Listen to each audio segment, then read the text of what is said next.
Hello everybody, my name is Macro and welcome to another darza'sdominion video. Last video was left open-ended and I did that for comical effect, but to answer the question it will be pally because tanks also provide team utility and team healing outweighs team damage buff. Before the video continues, I have a couple shoutouts to make. I have a shoutout for S. Kronos for helping me with information for a future video that I'm working on, and I have another shoutout to Cheese Slayer who gave me 3 divine HPs in total just for helping a max a character. That was very nice of you. And Kronos, in case you're wondering why this isn't the video that you sent me information for, it's just because I'm having a hard time to make that video entertaining. Now without further ado, let's get into the actual video, a normal guide for normal guys. Now this guide is named after a friend of mine in game who tries his best but always falls flat and ends up dying after putting so much time and effort into a character. Today I'm going to give you some tips to die less essentially and have a better time playing darza'sdominion. Now a lot of people just spawn in and then see the crabs and stuff and like, oh okay, well here's my first enemies, I'm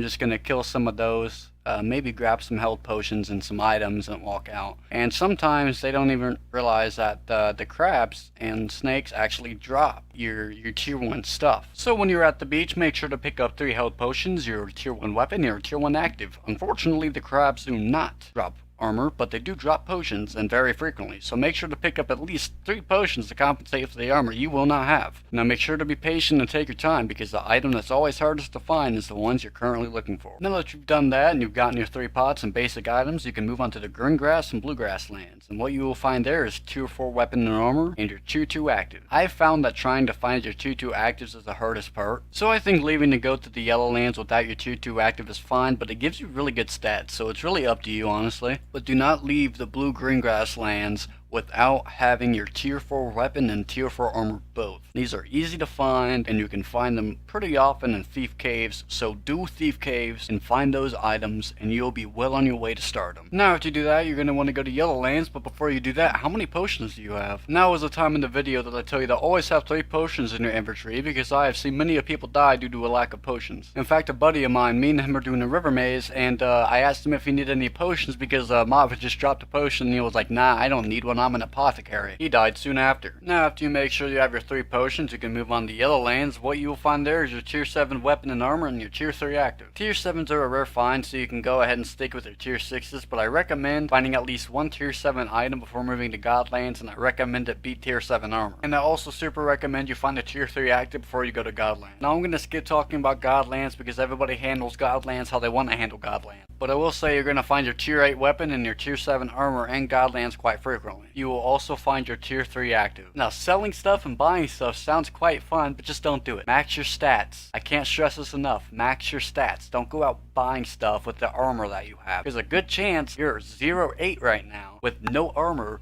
trying to buy stuff. Gems are made to buff your hero, not buy stuff from other heroes. Now if you haven't gotten the stuff you need to from yellow lands, do not do Darzas if you get sent to Darzas. There is a Nexus button. Most new players die at a Darzas because they don't know what the hell just happened. They just go with it. There's a Nexus button, don't do a Darzas. Now when it comes to event killing, you don't need to kill every event. If you have a certain event that you don't like to do, Cough, cough, great eagle. take the time that the event is going on and go back to the beach and get yourself some more potions, baby. Again, always have at least 3 potions in your inventory. And that is all. I think I've covered everything I need to in the video, so if you have if you feel I've messed out on something, go ahead and leave it in the comment section. I'll be sure to answer your question directly. So yeah, that is it everybody. Goodbye.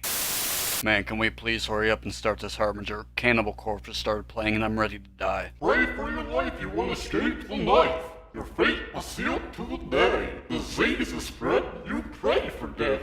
Evisceration plague.